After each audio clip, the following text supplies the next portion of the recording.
You've probably experienced it before. You're talking to your team, and they're not listening. You give instructions, and it feels like they're going in one ear and out the other. What if I told you this happens more than you think? In fact, 69% of managers say they struggle with getting their teams to listen. That's a huge number. But here's the thing. Most leaders don't even realize why this is happening. It's not just about your words, it's about how you're communicating them. In this video, we're going to dive into some surprising reasons why your team isn't listening to you. From trust issues to communication styles, we'll uncover the hidden barriers that could be holding you back. And trust me, it's not about being louder or more forceful. It's about making simple, yet powerful changes in how you lead.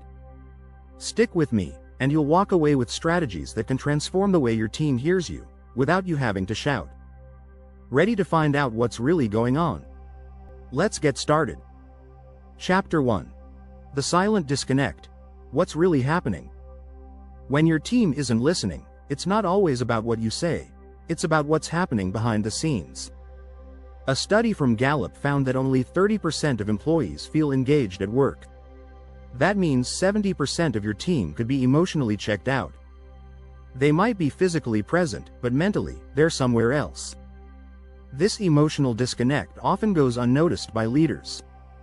If your team isn't responding, it's a sign of deeper issues, like frustration or lack of purpose. Have you checked in on how they feel about their work recently?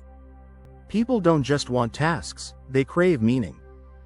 According to research by the Harvard Business Review, when people don't see how their work impacts the bigger picture, they lose motivation.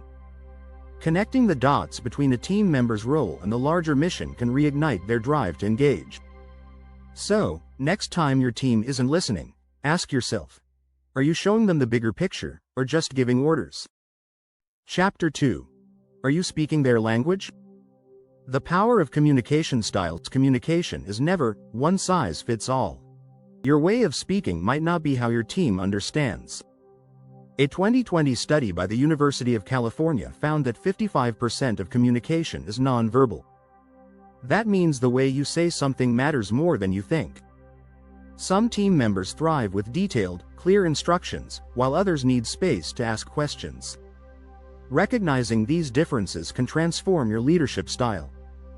According to author Daniel Goleman in Emotional Intelligence, leaders who adjust their communication to their team's needs see a 20% increase in employee satisfaction. So, don't just communicate, connect in a way that makes sense to them. For example, some people might prefer a quick meeting, while others like written instructions they can process slowly. Understanding your team's communication preferences builds trust, and trust gets you heard. Chapter 3. The invisible influence. How trust erodes in the background. Trust isn't just a nice to have in leadership, it's essential. According to a 2023 report by PwC, 71% of employees said trust in leadership is the most important factor for their motivation at work. When trust erodes, your team stops listening, even if they're physically there. Why? Because trust is the foundation of respect. If your team doesn't feel you're genuine, their willingness to engage drops. A simple example is when leaders fail to follow through on promises. Small breaches in trust over time lead to big disengagement. As leadership expert Patrick Lencioni explains in The 5 Dysfunctions of a Team, lack of trust creates a culture of fear, where people are afraid to speak up. To rebuild trust, start with transparency. Be honest about mistakes and share your vulnerabilities. When your team sees you as human, they're more likely to listen and contribute. Don't forget to subscribe for more tips on improving your leadership skills. Chapter 4. Feedback, not orders. How micromanagement kills motivation. Micromanagement might feel like a way to ensure results, but it's actually a fast track to disengagement. According to Gallup, 60% of employees say they would feel more motivated if they had more autonomy at work. Micromanaging kills that autonomy. People don't need to be told what to do every minute, they need to be empowered to make decisions. Think of the best leaders you've had. They probably gave you room to grow and trusted you to do your job. That's the kind of leadership that motivates teams. Feedback, on the other hand, is a tool to guide them, not control them. Regular, constructive feedback fosters growth, while micromanagement stifles it. Leadership expert Jim Collins in Good to Great says that great leaders are servant leaders who empower others to thrive. When you trust your team to take ownership of their tasks, you'll see results, and they'll listen more intently. Chapter 5. Unseen roadblocks. How unspoken expectations lead to frustration. Expectations that aren't communicated clearly are like roadblocks in the middle of a race. According to the Journal of Applied Psychology, unclear goals are one of the top reasons employees feel frustrated at work. When expectations are vague, team members have no clear direction, and confusion leads to disengagement. You might assume your team knows what you expect, but have you explicitly told them? Have you set measurable goals and timelines? Leaders who provide clear, actionable goals see 25% higher productivity from their teams. Make sure your expectations are specific, measurable, and, most importantly, shared with your team. Frequent check-ins can help align expectations as the project evolves. If your team doesn't know where they're headed, they won't have the motivation to listen. Chapter 6. Lead with empathy.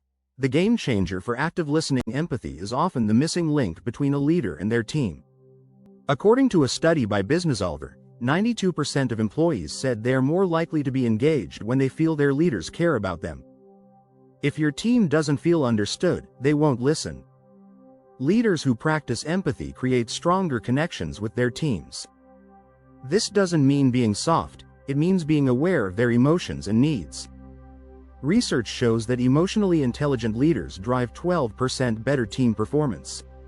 Practicing empathy involves listening without judgment and acknowledging your team's challenges. It's about seeing things from their perspective and offering support. When you show empathy, your team feels valued, which opens the door for better communication. As author Simon Sinek says, leadership is not about being in charge. It's about taking care of those in your charge.